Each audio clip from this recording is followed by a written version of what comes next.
নমস্কার বন্ধুরা, আমি চলে এসেছি আজকে একটা মাশরুম রেসিপি নিয়ে, মানে পাতাল পোড়। তো যাই হোক, এইরকম পাতাল পোড় আমি কিন্তু প্রথমবার বানাচ্ছি, এর আগে কোনো দিন আমি বানাইনি। তো আপনারা কে কে খেয়েছেন বা দেখেছে তো সবাই, কে কে খেয়েছেন বলবেন। আর এর জন্য কি কি উপকরণ লাগবে সেগুলো আমি নিয়ে নিয়েছি। আমি বানাবো আলু ক্যাপসিকাম দিয়ে, সাথে একটু টমেটো নিয়েছি, কাঁচা লঙ্কা, তারপরে নিয়েছি আদা রসুন, একটু পেঁয়াজ আমি একসাথে বেটে নেব। আর একটা মিডিয়াম সাইজ পেঁয়াজ আমি কেটেও দেব। এটা আমি জাস্ট ওদের সঙ্গে বেটে নেব, মানে আদা রসুন একসাথে বেটে নেব। আর নিয়েছি খুব মানে কম পরিমাণের, অল্প অল্প জাস্ট গুঁড়ো মশলা, যেমন নিয়েছি জিরে গুঁড়ো, এই যে এটা হলো জিরে গুঁড়ো, হলুদ গুঁড়ো, লঙ্কা গুঁড়ো, এটা কাশ্মীরি লাল মির্চি, এটা গুঁড়ো গরম মশলা। আর আমি ফোড়ন দিতে নিয়েছি তেজপাতা, শুকনো লঙ্কা, একটু গোটা গরম মশলা। তো যাই হোক, রেসিপিটা শুরু করা যাক। আর আমি সব কিছু আগে থেকে কেটে ধুয়ে সব রেডি করে নিয়েছি। মাশরুমটা আমি গরম জলে ধুয়েছি, তাই জাস্ট এরকম হয়ে গেছে। তো ঠিক আছে, আমি রেসিপিটা শুরু করছি, দেখতে থাকুন আপনারা। এই যে আমার পেস্ট হয়ে গেছে, আমি টমেটোটাও দিয়ে দিয়েছি, তাই কালারটা চেঞ্জ হয়ে গেছে। এখন আমি কি করব, এই পেস্টটাকে আগে একটু তৈরি করে নেব। এই গুঁড়ো মশলাগুলো সব এই পেস্টটার ভিতরে দিয়ে দেব। আর আমি এর সঙ্গে 2 চামচ দইও মিলিয়ে নেব এই মশলাটার সাথেই।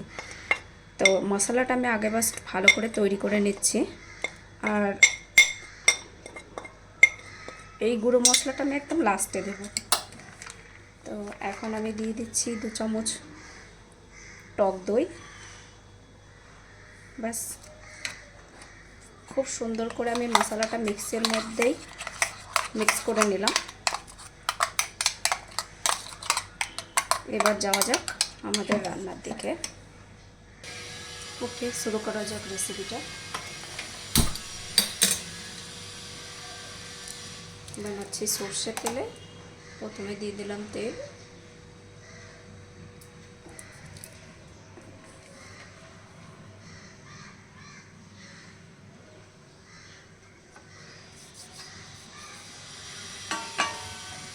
তেলটা গরম করে নিয়ে আমি আলুটা ভেজে নেব। দিয়ে দিচ্ছি আলুটা, তেল গরম হয়ে গেছে। আলুটা হালকা ভাজা হয়ে গেলে এর সাথেই আমি দিয়ে দেবো ক্যাপসিকাম। দিয়ে দিচ্ছি একটু হলুদ,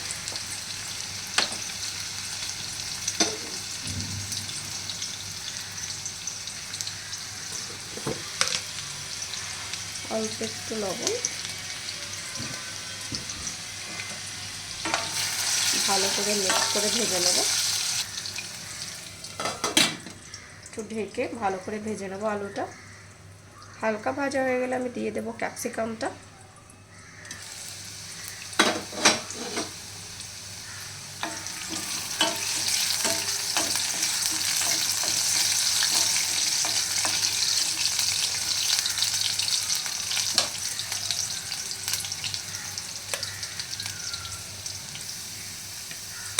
এখন দিয়ে দিচ্ছি ক্যাপসিকাম।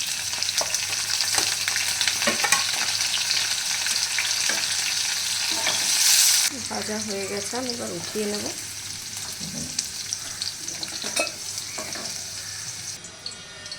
হয়ে গেছে ভাজা। এখন আমি এই তেলে দিয়ে দেবো গোটা গরম মশলা, তেজপাতা, লঙ্কা, গোটা গরম মশলা,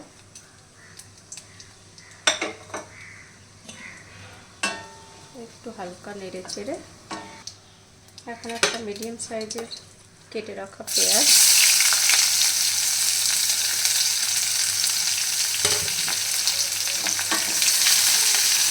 পেঁয়াজটা হালকা ভেজে নেব। হালকা ব্রাউন হয়ে গেলে আমি ওই যে বানিয়ে রাখা পেস্ট মশলাটা দিয়ে ভালো করে কষিয়ে নেব। পেঁয়াজটা হয়ে গেছে, আমি এখন দিয়ে দিচ্ছি রেডি করে রাখা মশলা।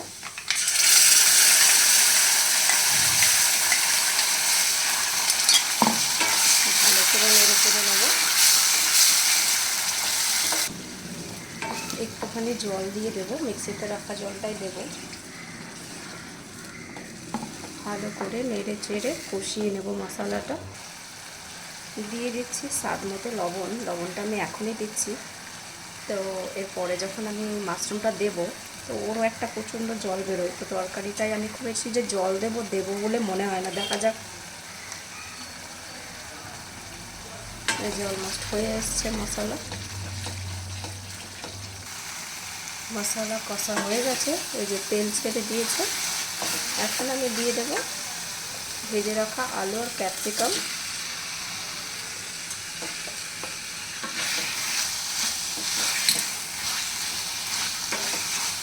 একই সাথে দেব মাশরুম। দিয়ে দিচ্ছি মাশরুম।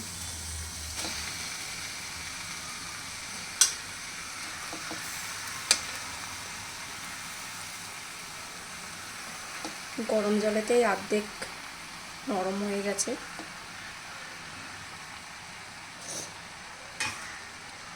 এটাকে আমি এখন ভালো করে ঢেকে নেড়ে চেড়ে ভালোভাবে ঢেকে রান্না করব।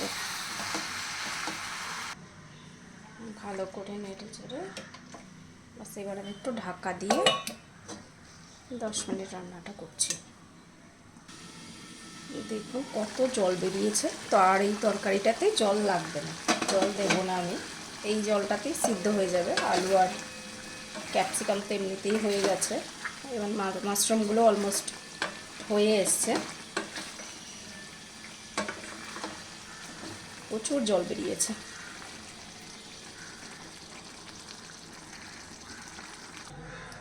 হয়ে গেছে মাশরুম। এই যে এখনও জল বেরোচ্ছে। দিয়ে দিচ্ছি এখন ধনে পাতা আর একটু গুঁড়ো গরম মশলা।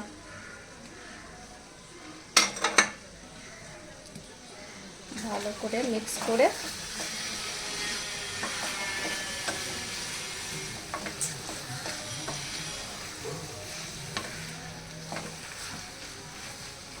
যে গ্যাসটা অন করে দিলাম, উঠিয়ে নিচ্ছি।